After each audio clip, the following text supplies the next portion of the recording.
693. I'll also have a chat to Monash City Councillor Theo Zagrafos, who is a friend of the show.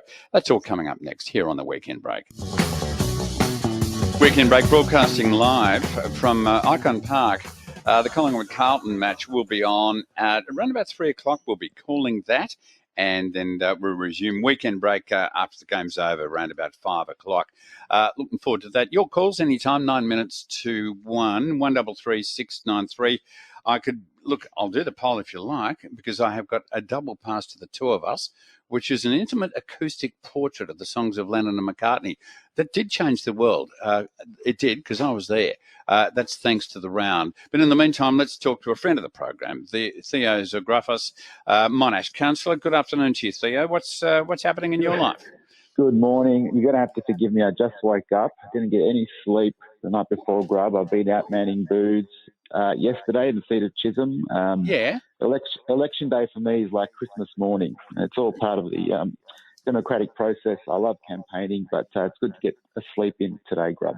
Jeez, and it's well into the afternoon, and you're not a teenager. What's going on? Well, my wife is folding around as Seb's wife was, but yes, look, a bit of that around today. Often. I mean, we only have a referendum every 25 years, but look, my thoughts today with all the yes campaigners, because you put on all that effort, and unfortunately, the results didn't go their way. And I've been there myself when you lose elections, so I know it's a difficult day for everyone involved. But we have to move on, as you and Seb were saying. Yeah, referendums don't seem to have a high success rate in Australia, do they? Do you reckon the whole idea of them is outdated? I mean, can we decide things as a nation without them? Why don't we get a dictator and to say this is how it's going to be? No.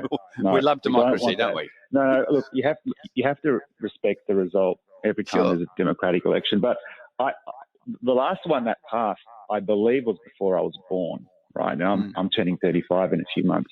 So you're right; they don't get up too often. Having said that, I enjoy when any Australian gets to have their say. Now, it doesn't mean that we spend $400 million every year, but I do encourage people to have their say when they can and be active in our democracy, because we don't want what you said. We actually don't want someone in the future to actually take advantage and then, restrict those rights.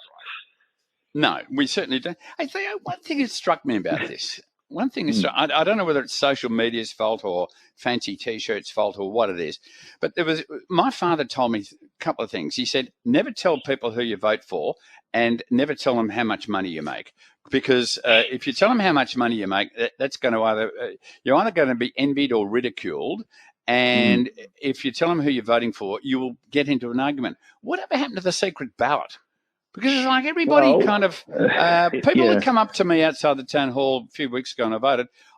So you're voting yes? No, I reckon you'd be a bloke said to me, he looked at me, he said, I reckon you'd be a no voter. And I'm thinking, oh yeah, stereotyping me. I think. Yeah. What is this? Look, this particular election is fascinating because it is very much a secret ballot. For example, if this was a state or federal election, you know that me personally, I'm a Liberal Party supporter. Yeah, gotcha. So you know that that's going to happen. On this one, though, I know a lot of people, and Senator Patterson touched on this earlier, who I'm surprised with how they voted on this referendum.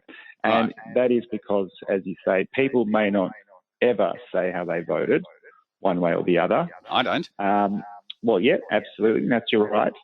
And I think the secret ballot is incredibly sacred, and you really don't ever know how anyone votes anyway.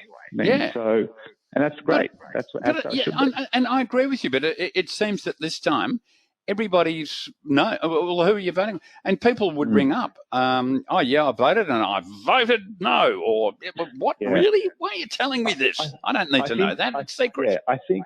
Look, and they touched on this in the morning program with Darren, Heidi, and Nick. I think they were trying to see, is there a path to victory for the yes campaign, notwithstanding the polling that was showing a decisive no campaign. So they were just saying, what are we missing? And they also saw on the coverage on AW with Neil last night, what was happening on the booths, was that going to have an impact? And there were resources issues, I know, because I manned a lot of booths with finding volunteers. But in the end, people have made up their mind, not just days ago, but weeks and months ago on this matter. Please. Yeah, absolutely. And I don't want corporations telling me what to do, but that's just me. Theo Zagrafos, go back to bed. You're mad with tiredness, or do something. Do something nice for your wife this afternoon. Always good talking to you here on the Weekend Break, mate. Thanks, Grub. Okay, mate. See ya. Theo Zagrafos, my name's Councillor. Always good to have his opinion. More calls after the break. You know what I reckon we should do?